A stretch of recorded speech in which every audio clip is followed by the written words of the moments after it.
사랑하는 성도 여러분, 너무나 반갑습니다. 한 주간 동안에 힘이 지나도록 힘들게 사시다가 오신 분도 계실 것이고요. 교회에 나올 수 없는 많은 어려움 가운데에 계신 분도 계시는데, 하나님께서 여러분 예배당에 올 수 있는 믿음 주신 것 감사합니다. 하나님이 한 분 한 분을 위로하시고 힘 주시기를 원합니다. 네, 오늘 말씀 속에서 우리가 또 하나님의 말씀을, 우리 개인에게 주시는 말씀을 잘 들을 수 있기를 원합니다. 지난주에 이어서 갈릴리 바닷가에 찾아오신 예수님의 이야기, 특별히 베드로에게 하신 말씀 오늘 우리가 읽었습니다. 베드로는 이제 예수님께 사랑 고백을 하고, 예수님께서 내 양을 먹이라, 내 양을 치라, 양육하고 목양해라, 나를 따르라, 이렇게 주님이 말씀하시는 주님과의 대화를 하였습니다. 첫 번째 주님께서 갈릴리 바닷가에서 부르셨을 때 베드로가 배와 그물을 버리고 예수님을 따라 나섰고 3년이 넘도록 훈련 과정을 거치면서 실패를 많이 경험했습니다. 그리고 다시 주님이 그곳에 찾아오셔서 다시 모든 실패를 다 어루만지시고 상처를 치유하시고 다시 따라오라는 재초청을 하십니다. 우리가 지난주에 묵상한 것처럼 예수님은 아가페 사랑으로 물으셨지만 베드로는 그 사랑으로 대답할 수가 없어서 필레오라고 하는 우정의 사랑으로 고백을 했습니다.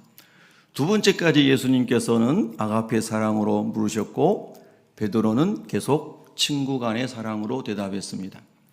예수님은 세 번째 사랑의 질문의 수준을 베드로의 자리로 내려가셔서 필레오로 물으셨고 베드로도 그렇게 대답했습니다.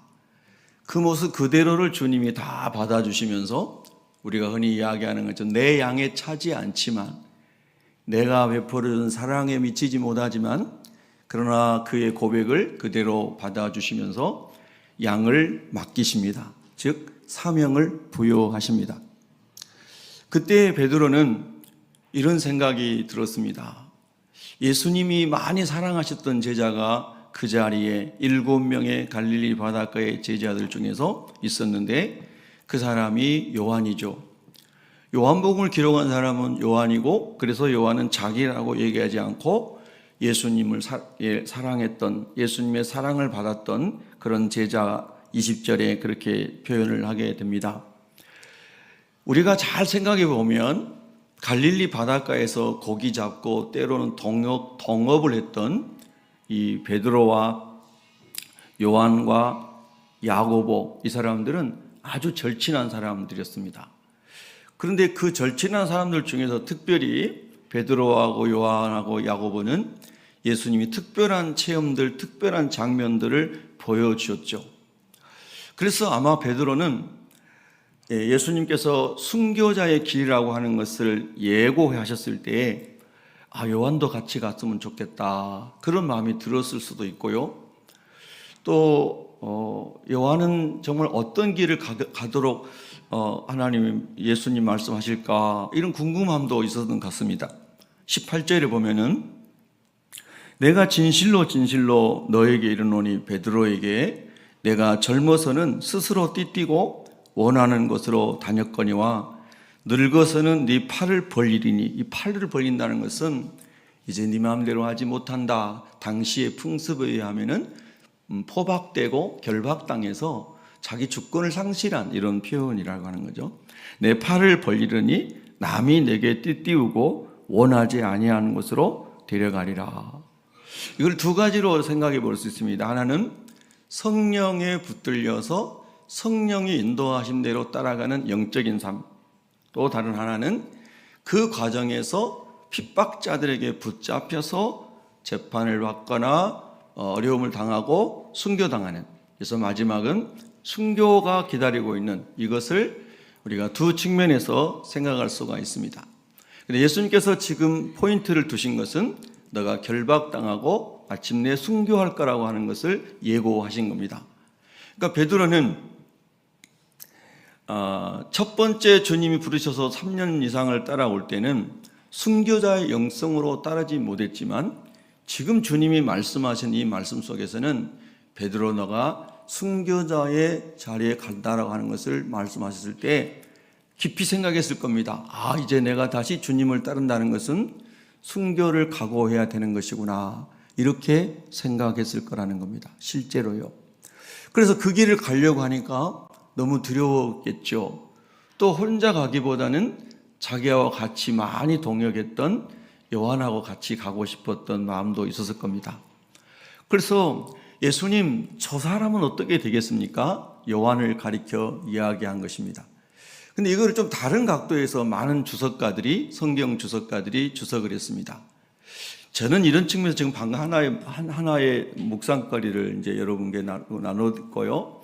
많은 성경 해석자들은 이런 관점에서 보지 않고 이제 경쟁 관계에서 봤습니다. 왜냐하면 예루살렘으로 들어갈 때에 예수님 마지막 여정에서도 특별히 요한과 야고보가 예수님의 오른쪽 왼쪽에 천국에서 앉기를 원해서 요청했지 않습니까? 예. 그러니까 여전히 그들에게 있어서 삶의 중요한 화두는 누가 크냐였습니다. 이걸 다른 말로 하면 경쟁심이었다고 하는 겁니다. 경쟁심. 그래서 이제 성경학자들은 이 대목에서도 요한에게 뒤지지 않으려고 하는, 또는 베드로가 자기 중심적인 생각을 가지고 저 사람은 어떻게 되겠습니까? 주님, 이 사람은 어떻게 되겠습니까? 이런 질문을 했다라고 학자들이 그렇게 해석을, 주류가 그렇게 해석을 하더라고요. 예. 자, 어쨌든 우리가 이제 이 장면을 보면서 베드로는 자기가 가야 할 길을 분명하게 이제 깨달은 겁니다. 자, 여기서 우리가 하나 묵상해 봅시다. 여러분, 예수님 구주로 만나셨어요? 예수님 사랑을 정말 성령으로 체험하셨어요? 그러면 여러분, 성령님께서 복음을 위해 살아가도록 여러분을 사명자로 부르신 것을 믿으세요? 네, 여러분 참 복받은 분들입니다. 자, 그렇다면 여기서 우리가 오늘 묵상하고자 하는 것은 뭐냐면, 비교의 감옥에서 경쟁하는 그런 많은 체계 속에서 여러분 자신이 자유하시라는 겁니다. 예. 그래서 제가 비교의 감옥에서 사명의 길로, 이런 이제 제목을 달았습니다. 비교의 감옥이라고 그랬습니다. 비교의 감옥. 비교의 감옥에서 벗어나서 자유롭게 사명의 길을 가야 된다. 이것이 제가 묵상한 이 본문의 주요 메시지라고 저는 생각합니다. 네, 그래서 이제 베드로가 19절에 보면 이 말씀을 하시면 베드로가 어떠한 죽음으로, 그 다음을 같이 한번 다시 읽어볼까요? 시작. 하나님께 영광을 돌릴 것을 가리키심이라. 이 말씀을 하시고 베드로에게 이르시되 나를 따르라 하시니. 자, 여기서 우리가 한번 생각해 볼 수 있는 것은, 저와 여러분이 예수님을 구주로 모시고 이 땅에 살아가는 이유는 하나님의 영광을 위해 살아가는 것이고요, 하나님이 각자에게 주신 사명을 이루기 위해서 살아가는 것입니다. 여러분 아멘 하시고 동의하시는 거죠? 그래서 19절에 보면 베드로는 어떠한 죽음으로 하나님께 영광을 돌릴 것을 말씀하신 겁니다. 베드로가 하나님께 영광을 돌리는 인생의 여정은 순교입니다. 네, 사도 요한은 어떻게 하나님께 영광을 돌리도록 하나님이 주권적인 섭리를 하셨는가? 결론적으로 보면 사도 요한은 거의 100세까지 살면서 교회를 섬기다가 자연사했습니다. 예. 그러니까 둘 다 목적은 뭐냐면 하나님의 영광을 위해서 살아가는 것입니다. 소아시아와 로마와 지중해 다니면서 성령이 인도하심을 따라 복음의 사명을 이루는 것이 살아가는 이유입니다. 근데 그들이 살아가는 방향과 마지막 하나님 앞에 가는 것은, 한 사람은 순교고 한 사람은 자연사입니다. 자, 이 말씀을 저와 여러분도 우리 삶 가운데 잘 하나님의 말씀을 듣고 깨달아야 된다는 겁니다. 우리는 어렸을 때부터 이 세상에서 볼 때도 항상 경쟁하고 1등, 더 높게, 더 멀리, 더 길게, 더 빠르게, 올림픽에서도 그런 거 하잖아요. 더 빠르게, 더 멀리, 더 높게, 이런 거. 예. 근데 사람이 아무리 100m, 9초 몇에 뛰어도 치타보다 느리지 않습니까? 예. 역도에서 아무리 많이 들어도 소처럼 많이 끌고 다니지 못하잖아요. 예. 사실 난센스입니다. 그거 가지고 1등 했다고 금메달 주잖아요. 예. 치타가 훨씬 빠르거든요. 예. 참 어떻게 보면 좋은 모토 같지만 깊이 생각해 보면 우리를 경쟁사회로 내모는 용어이기도 합니다. 예. 모든 사람은 하나님이 다 독특하고 유일한 존재로 만드셨다는 거 우리가 고백하잖아요. 그렇죠? 근데 우리가 세상에서 살아가면서 생각하고 경험했던 것들이 교회 안에서도 그대로 와서 교회 안에서도 경쟁적인 의식과 생각 속에 신앙생활하는 사람도 얼마든지 있을 수 있다는 거예요. 그래서 피곤한 겁니다. 내가 김권사보다 잘해야 되는데, 박 집사보다 잘해야 되는데, 그런 좋은 마음을 가질 수는 있지만 그것이 경쟁이 되고 교만이 되거나 시기가 되거나 질투가 되거나 좌절감이 된다면 정말 쓸모없는 것이죠. 쓸모없는 것을 넘어서서 유해한 것입니다. 예. 여러분, 우리가 예수님을 따라가는 따름의 원리는 사랑에서부터 출발합니다. 주님이 나를 죽도록 사랑하셨고 주님의 생명을 주실 만큼 사랑하셨고 그리고 주님이 나 같은 무익한 자를 주님의 사람으로 부르셨습니다. 이 사랑의 고백에서부터 우리의 신앙은 또 사명의 길은 출발이 되는 것이죠. 그 길을 가는 동안에 곁눈질을 해서는 안 됩니다. 저 사람은 어떨지? 저 사람은 어떨지? 곁눈질을 하면 안 된다는 겁니다. 곁눈질을 하다 보면 넘어지기가 쉽습니다. 교만해서 넘어지고 낙심해서 넘어지고 이런 두 종류의 덫에 걸기가 쉽습니다. 오늘 성경은 베드로가 우리와 같은 마음을 가지고 예수님께 질문하는 것을 보게 된다는 겁니다. 저 사람은 어떻게 되겠습니까? 여러분, 왜 저 사람에 대해서 관심을 갖느냐 말입니다. 주님, 내가 내 길을 잘 가게 해주세요. 내가 내 길을 잘 가게 해주세요. 내 사명을 잘 감당하게 해주세요. 마태복음 25장의 달란트 비유는 여러분 많이 아시고 많이 들으셨잖아요. 2달란트 받은 사람이 5달란트 받은 사람과 경쟁하지 않습니다. 2달란트 받은 사람은 2달란트를 더 남깁니다. 5달란트 받은 사람은 5달란트를 더 남깁니다. 주님의 칭찬은 똑같습니다. 한자도 안 틀립니다. 세상에서는 늘 제가 떠오르는 생각이 국민학교 다닐 때는 1등부터 65등까지 다 등수를 매겼습니다.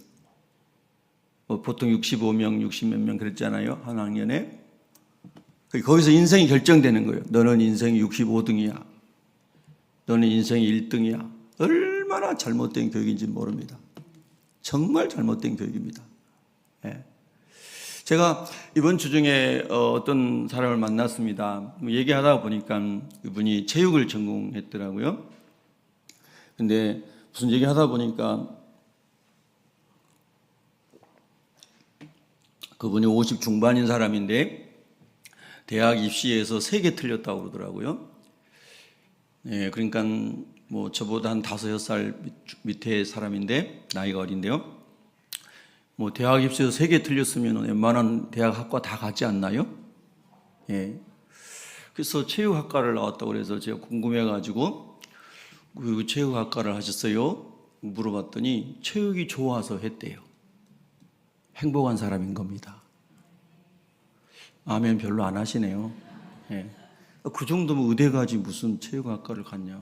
네. 여러분 자기 길을 좀 잘 찾을 수 있기를 바랍니다. 우리 자녀들에게도 하나님이 그 사람에게 주신 은사를 발견하고 그 은사를 발견하지 못하고 사명을 발견하고 딴 길로 가면 갈수록 인생을 반대로 살아가는 겁니다. 자기 은사를 잘 발견하고 사명을 발견하고 곁눈질하지 않고 그 길을 갈 수 있는 사람이 행복한 사람입니다. 여러분, 우리가 그것을 잃지 않기를 바랍니다. 그래서 제가 그분을 보고 얼굴도 얼마나 환하고 밝은지, 아, 저분은 정말 행복한 사람이구나. 크리스찬이에요. 목사님의 아들이에요. 아, 저분 참 행복한 사람이구나. 그런 생각을 했습니다. 성씨는 강씨예요. 웃으시라고. 너무 굳어있지 마시라고. 강씨는 어떻고 김씨는 어떻습니까? 예. 자기 길을 찾아서 가는 사람은 행복한 사람이라는 뜻입니다. 베드로가 요한과 친했기 때문에 여러 가지 각도에서 이 말씀을 묵상할 수 있지만은, 그러나 경쟁 관계 속에서 예수님을 계속 따라온 것을 성경이 기록하고 있기 때문에 많은 학자들이 그 관점에서 이 본문을 해석한 것 같습니다. 자, 그래서 오늘 다시 한번 우리는 정말 주님이 나를 사랑하는 것을 믿는가? 정말 주님이 주님의 일을 위해 나를 부르신 것을 내가 믿는가? 이것을 먼저 점검할 수 있게 되기를 바랍니다. 할렐루야. 자, 그래서 오늘 이제 본문의 그 다음 구절을 가보면 이 말씀을 하심은 베드로가 어떠한 죽음으로 하나님께 영광을 돌릴 것을 가리키려 하심이라. 이 말씀 속에서 내가 가는 길은 진짜 하나님의 영광을 위한 길인가 하는 것을 항상 저와 여러분이 생각해야 된다는 겁니다. 이것이 중요합니다. 그래서 내가 가는 이 길이, 지금 여러분께서 가고 계시는 그 길이, 그게 가정사역이든 직장사역이든 교회사역이든 어떤 사역이든 간에 내가 주님의 영광을 위해 가고 있는지를 확인해 봐야 됩니다. 내가 주님의 영광을 위해 가고 있는 것인가? 내 안에 계신 성령님이 나를 부르셔서 내가 가고 있는 것인가? 그것을 항상 우리가 기억해야 될 것입니다. 여러분, 주님과의, 다른 말로 하면 주님과의 1대1의 관계에서 가고 있는데 그것을 가로막고 있는 모든 장벽들을 다 허물어야 된다는 뜻입니다. 주님을 만났고 주님이 부르셨고 주님과 1대1로 연합됐다면 주님 말씀과 성령으로 인도하시는 길만 가도록 주님 도와주시옵소서. 할렐루야. 우리 이런 얘기 많이 하잖아요. 누구보다도 잘해야지. 저 사람보다는 더 나은 사람이 돼야지. 이런 말이 좋은 쪽으로는 이해가 됩니다. 그러나 오늘 본문의 포커스를 맞춰봅니다. 너는 누구보다 잘해야 돼 라고 자녀에게 말 안 했으면 좋겠습니다. 너는 저애보다는 나은 애가 돼야 돼, 이런 말 안 했으면 좋겠습니다. 왜냐하면 그러면 그 다른 애는 더 못된 애가 되라는 거잖아요. 더 나은 애가 되고 애는 더 못된 애가 되라는 거잖아요. 가만히 생각해 보면요, 우리의 말 속에 하나님의 은혜가 없을 때가 많아요. 저 아이는 저 아이대로 으뜸이 돼야 돼요. 우리 아이는 우리 아이대로 으뜸이 돼야 되는 거죠. 세상에서는 다 서열을 만들었지만 하나님 나라에서는 모두가 으뜸이 될 수 있는 거잖아요. 누구든지 섬기는 자, 종이 되는 사람은 으뜸이 된다고 그랬잖아요. 하나님 말씀대로. 할렐루야. 여러분, 자녀들을 행복하게 하시기 바랍니다. 그래서 사명자로 우리가 살아가야지 경쟁자로 살아가면 안 됩니다. 한번 따라하겠습니다. 우리는 사명자로 살고 경쟁자로 살지 맙시다. 네. 교회 안에도 그냥 쉽게 그런 세상적인 가치관이 스며 들어옵니다. 그래서 세상에서는 기업을 얘기할 때도 시총을 따져가면서 랭킹 1, 2, 3, 4, 5 뭐 해가지고 기업을 순위를 매기잖아요. 세상에. 그건 경제 지표로 뭐 이런 걸로 시총을 하는 거니까. 그래서 코스피 200에 들어간 회사는 우리나라의 시총 200위 안에 들어간 회사다. 세상이 이렇게 해요. 그렇게 해야죠. 세상은 비교하고 평가하고 기업의 목적은 이윤 추구니까 또 그렇게 해야 돼요. 그런데 그런 마음들이 교회 안에 들어와가지고 교회 안에서도 랭킹 1위 교회, 2위 교회, 3위 교회, 4위 교회, 엄청난 세속적인 말입니다, 여러분. 절대 쏘가서는 안 됩니다. 아멘. 절대 썩지 마세요. 하나님 나라에 가봐야만 아는 거예요. 저 충청도 산골짜기에서 늘 기도하며 신앙생활하는 이름 모를 집사님이 하나님 나라 갔을 때 가장 하나님께 영광을 받을 수 있는 사람이 될 수도 있는 거예요. 아멘. 10만 명 모이는 교회에서 장로님 하신 사람보다 저 등대지기 한 사람 사는 곳에서 목회하신 분, 교회를 섬기는 할머니가 하나님 나라 갔을 때 더 영광을 받을지도 몰라요. 우리도 모르게 너무나 많은 세속적인 가치 판단이 우리 안에 들어와 있다라고 하는 겁니다. 경쟁의식 속에서, 성공의식 속에서, 1등주의 의식 속에서 교회 안에 이런 것들이 많이 스며들어올 수 있습니다. 여러분, 내 길을 갈 수 있고 성령 안에서 내 사명의 길을 갈 수 있는 사람은 다 행복자고 다 기쁘고 하나님 나라에 영광이 있을 줄로 믿습니다. 이건 그냥 믿습니다가 아니고 성경의 말씀입니다. 언약입니다, 여러분. 할렐루야. 여러분, 오늘 이 시간 우리가 이 예배를 드리고 나서 이 말씀을 저와 여러분이 영혼에 잘 새겨져서 자녀들도 비교하지 말고 성도들도 비교하지 말고 하나님의 은혜로만 자기 길을 갈 수 있다면은 정말 저와 여러분이 복받은 사람이 되는 겁니다. 네. 할렐루야. 얼마나 많은 아이들과 얼마나 많은 사람들이 이 비교의 감옥 속에서 벗어나지 못하고 경쟁의 감옥 속에서 벗어나지 못하고 얼마나 많은 사람이 어렵게 살아가는지 알 수가 없습니다. 여러분, 누구보다 나은 나, 나는 저 사람보다 잘해, 이런 말이 아예 없어졌으면 좋겠습니다. 나는 내 길을 가는 사람, 나는 하나님이 주신 감동을 따라 순종하며 살아가길 원하는 사람, 네, 그런 사람으로 우리가 자꾸 생각이 모아졌으면 좋겠습니다. 자, 여기서 우리가 또 하나 할 수 있는 것은 뭐냐면요, 베드로는 십자가를 지게 하시고 요한은 자연사하게 하는 것은 하나님의 주권인 것을 성경이 말씀하고 있는 것입니다. 그렇잖아요. 22절에 보면은 이렇게 주님이 말씀하셨잖아요. 예수께서 이르시되 내가 올 때까지. 우리 주님이 다시 오십니다. 저는 오늘도 그 생각했어요. 예수님, 이렇게 좋은 날, 화창한 날, 오늘 주님 오시면 안 돼요. 예, 오늘 우리 주님 좀 오시면 좋겠어요.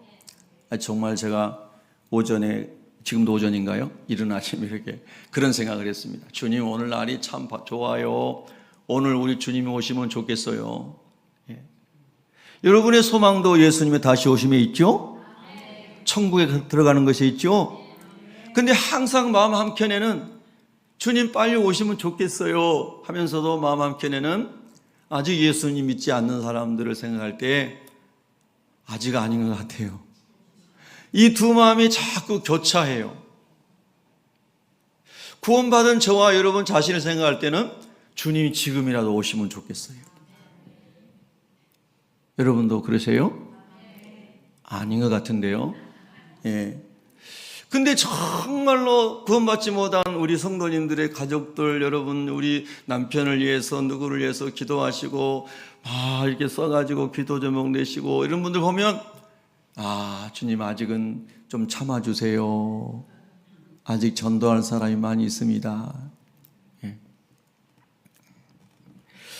그래서 22절에 보면은 예수께서 이르시되 내가 올 때까지, 주님이 다시 오신데 반드시 오시는데 그때까지 그를 머물게 하고자 할지라도, 이미 요한은 1세기 말에 하나님 나라 갔습니다. 이것은 하나님의 주권을 설명하고 있는 것입니다. 요한이 이렇게 살다가 하나님께 영광을 돌리다가 가도록 내가 하나님의 주권으로 그의 길을 인도하는 것을 너가 관여할까? 아니야. 베드로야, 너는 내가 너에게 말씀하고 너를 이끄는 대로 가면 돼. 다른 데 쳐다보지 마. 할렐루야. 우리가 신앙생활 하다가 하나님, 똑같이 신앙생활 했는데 김 집사는요 순탄해요, 길이. 근데 왜 저는 손집사는 길이 안 순탄해요? 하나님, 똑같이 주님 열심히 섬기는데 저 집에 손자는 잘 되는데 우리 집에 손자는 잘 안 돼요. 여러분, 이것도 다 곁눈질하는 거예요. 하나님의 타임라인, 하나님의 스토리는 우리가 생각한 것과 다 같은 게 아니에요. 요셉의 시간표를 보면 요셉이 그렇게 살고 싶었겠습니까? 얼마나 신실하고 거룩하고 주님 말씀 순종해 살아가려고 하는 사람인데 그런 고난이 올 줄을 누가 알았겠습니까? 그렇죠. 그의 시간표와 그가 만들어놓은 그의 인생의 이야기하고는 전혀 다른 길로 하나님이 주권적으로 요셉을 이끌어 가십니다. 이게 하나님의 시간표, 하나님의 이야기라는 거예요. 하나님 아버지, 똑같은 교회에서 똑같이 신앙생활 하는데, 이 사람은 이런데요. 나는 왜 이래요? 여러분, 이런 마음이 혹 들어올 때에 여러분의 길을 가시기 바랍니다. 여러분이 하나님 안에 계시고, 여러분이 하나님 뜻대로 살아가려고 하신다면, 지금 있는 그 고난이 축복으로 연결될 것이고, 아멘. 지금 이해할 수 없는 눈물이 그것이 여러분에게 환희로 바뀔 것이고, 화관으로 바뀔 날이 올 것이고, 아멘. 하나님의 주권하에서 우리가 말씀을 따라가고 성령의 인도를 받아서 가고 있다면 그것은 하나님의 주권하에서 움직이고 있다는 뜻입니다. 살아가고 있다는 뜻입니다. 그것을 여러분과 제가 받아들이고 고백하게 되면 하나님, 김 목사님은 이렇게 저렇게 잘 되는데 손 목사님은 잘 안 돼요? 이런 불평을 할 이유가 없어진다라고 하는 것입니다. 하나님, 나는 더 저 사람보다 많이 희생하고 헌신한 것 같은데 나는 왜 이렇게 안 풀리고 저 사람은 아버지 덕에 잘 되는 것 같은데요? 이런 생각도 할 필요가 없다라고 하는 것입니다. 아멘. 은혜를 받은 은혜로 주님이 부르신 그 부름의 길을 곁눈질하지 않고 가는 사람은 하나님의 주권하에서 하나님의 섭리와 뜻을 이루는 그 길을 가고 있다 이 말입니다. 제가 그랬습니다. 이순이 넘으면 60이 넘으면 인생을 해석할 줄 알아야 된다. 이런 말들을 세상에서 코칭하는 사람들이 하더라고요. 60을 넘으면은 인생을 다 통달한 것이다. 이런 말들을 하더라고요. 세상에서 이야기하는 사람들, 리더십 스쿨 하는 이런 사람들. 저 60 넘었거든요. 근데 생각해 보면 너무 어리석은 거예요. 그리고 지난날에 많은 더 어리석었던 것들을 많이 생각하게 돼요. 어떻게 살아야 되지? 주님만 바라보고 살아야 되겠다. 어떻게 살아야 되지? 지난 주간에 묵상한 것처럼 숯불과 조반을 차리신 예수님의 마음으로 살아야 되겠다. 어떻게 살아야 되지? 오늘 주님이 그 다음 구절에서 말씀하신 것을 네 길을 가라. 사실 이 내 길을 가라라고 하는 말씀은 어린 시절에 은혜 받고 체험한 것입니다. 그런데 체험하고 깨달았어도 그 길로 집중하기는 어려운 순간들이 덜어 있었습니다. 곁눈질하고 싶은 그런 마음들이 올라올 때가 있었다고 하는 거죠. 그래서 하나님, 저 사람은 형편없는 사람 같은데 왜 저렇게 잘 되나요? 이러면서 힘들어했던 시간들도 있었던 것 같아요. 지나온 시간들을 생각해 보면 앞으로는 그런 일이 없었으면 좋겠습니다. 제가 이순을 넘었잖아요. 여러분, 사실 공자는 40만 넘어도 불혹이라 그랬는데, 여러분 40 넘어서 유혹 안 받는 사람 얼마나 있나요? 더 유혹 많이 받는 것 같은데, 40 넘으면은 일정하게 안정되고 직장도 안정되고 리더십도 쌓여져 가고 이러니까 더 교만하고 더 타락한 사람들이 이 시대에는 많아 보여요. 예? 그러니까 우리가 예수님 만나고 하나님 나라를 위해서 가고 있는데 어떻게 하면 주님 쫙 한 길로 갈 수 있겠습니까? 이 비밀을 예수님 지금 말씀하고 계신다는 겁니다. 할렐루야. 그래서 이 사람이 이렇게 한다고 여기 입술리지 않고, 저 사람이 이 말한다고 여기 입술리지 않고, 누가 이런 말하고 미혹하는 말하고 오만 말을 다 해도 전혀 치우치지 않고 주님이 부르심을 따라 복음을 위해 자기 길을 가는 사람, 이런 사람들이 하나님의 뜻을 이루는 사람이 된다. 여러분, 그래야 되기를 축복합니다. 그래서 베드로가 이제 질문할 때에 예수님이 22절 말씀입니다. 예수께서 이르시되 내가 올 때까지 그를 머물게 하고자 할지라도, 그 다음은 같이 읽습니다. 시작. 내게 무슨 상관이냐, 너는 나를 따르라 하시더라. 할렐루야. 여러분, 꼭 사명자의 길을 가시고 경쟁자로 살아가지 마시기를 바랍니다. 자녀들에게도 경쟁을 세뇌시키지 마시기 바랍니다. 그들 안에 있는 하나님의 은사와 하나님의 잠재력이 폭발할 수 있도록 자꾸 지도해 주시기 바랍니다. 너는 너야. 너는 너란다. 형하고도 비교하지 마. 네 동생하고 비교하지 마. 너는 너야. 주님 안에서 네 길을 가라. 할렐루야. 엄마, 내 길이 뭔지 모르겠어요. 기도하자. 하나님께 기도하자. 성경을 읽자. 하나님께서 너가 어떤 은사를 가지고 있는지 하나님이 가르쳐 주실 거야. 기도하자. 하나님 말씀을 읽자. 하나님께서 네 속에 있는 것을 솟아날 수 있도록 하나님이 가르쳐 주실 거야. 아멘. 할렐루야. 할렐루야. 그렇게 지도를 하는 게 성경적이다, 이 말씀이에요. 할렐루야. 그래서 저도 그렇더라고요. 옛날 이야기입니다.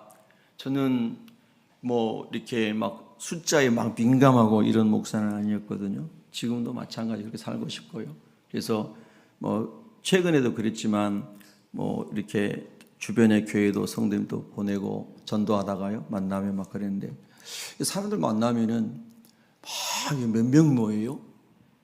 뭐 어떻게 했어요? 이런 질문부터 막 하는 거예요. 그럼 왜 그런 질문을 하지?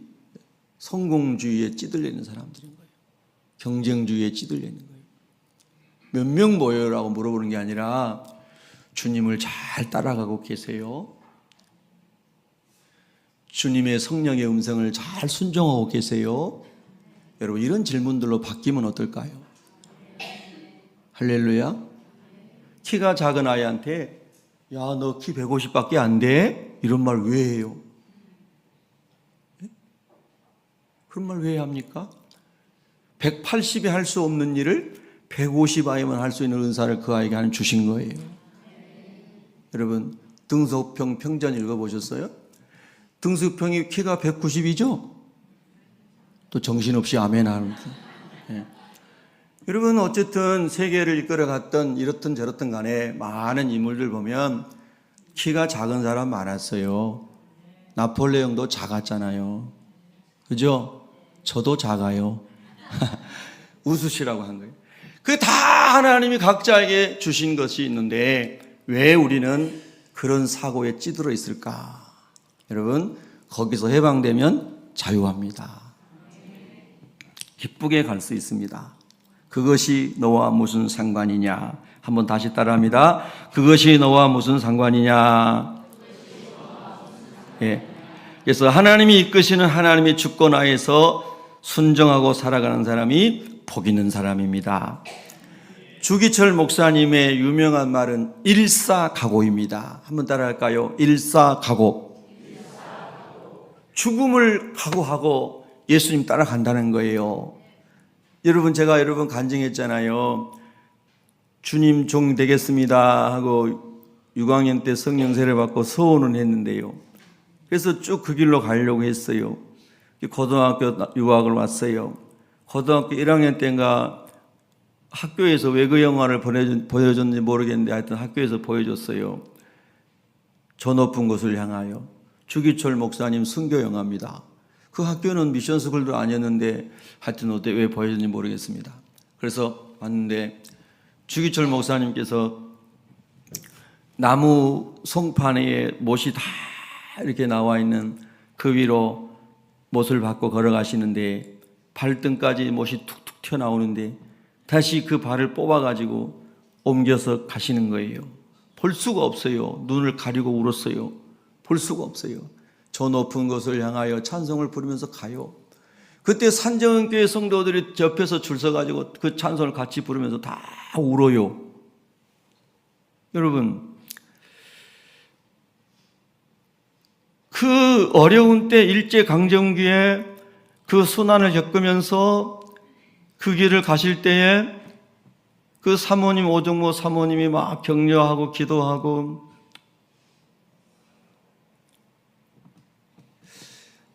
이런 말이죠. 십자가는 비교의 대상이 아니라 주님과 만나는 영광의 통로입니다.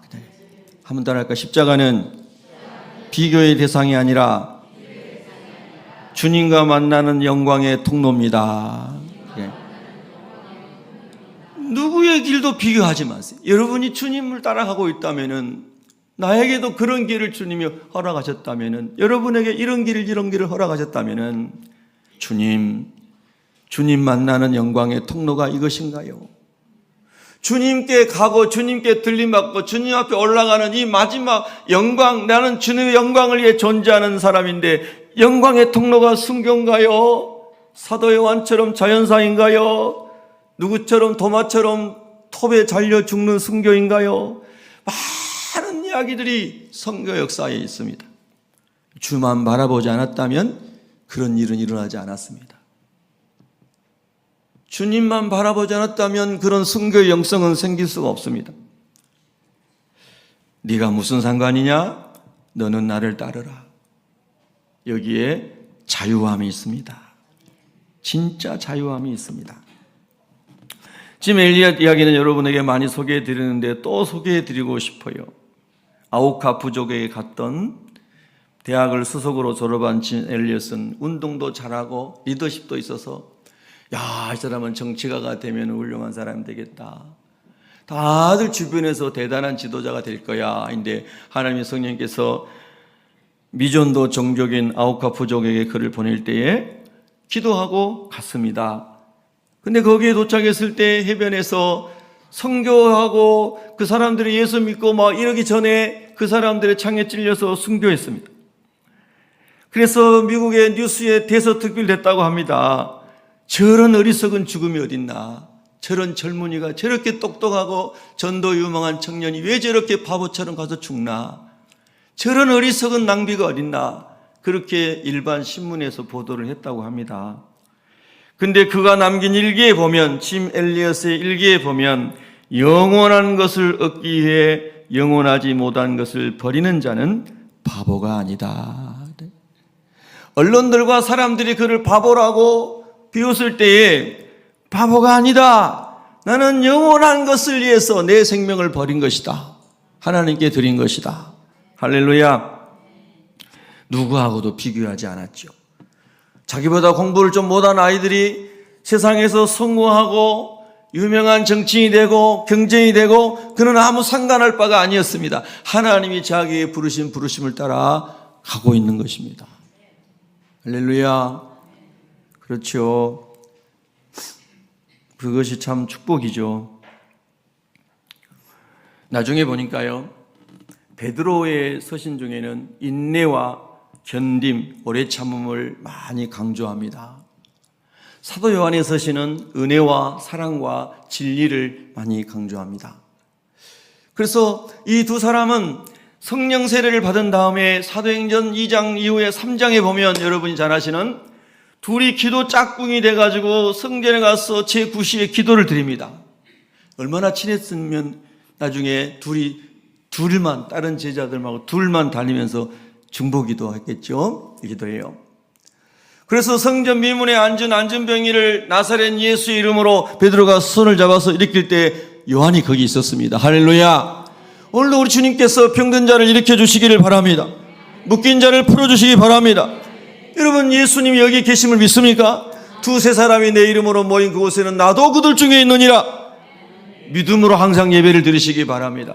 하나님 말씀 듣다가 내 병이 치료되게 하시고, 내 마음의 짐이 다 풀어지게 하시고, 신령한 은혜를 받게 하여 주시옵소서. 그래, 항상 예배를 그렇게 드려야 됩니다. 믿음으로 드려야 됩니다. 주님 역사하실 줄로 믿습니다. 아멘. 그래서 사도 베드로가 내게 나는 은과 금은 내게 없거니와 내게 있는 것으로 내게 주노니 나사렛 예수 이름으로 일어나 걸으라. 할렐루야. 그 말만 한 게 아니라 베드로가 손을 잡아서 이렇게 했더니 앉으면 일어나가지고 벌쩍벌쩍 뛰면서 성전을 가면서 하나님을 찬양했다. 할렐루야.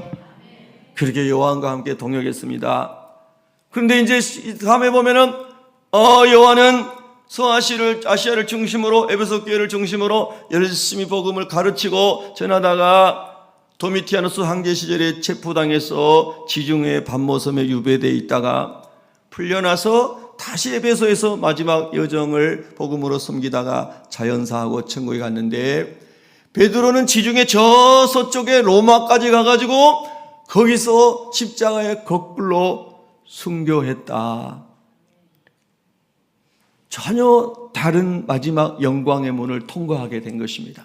그런데 그 목적은 십자가 복음 동일했다. 예수를 증언한 일에는 동일했다. 할렐루야. 그렇습니다. 여러분, 우리가 이렇게 길을 가면 얼마나 행복한지 모릅니다. 너무 좋아요. 주님, 나는 주님만 바라볼게요.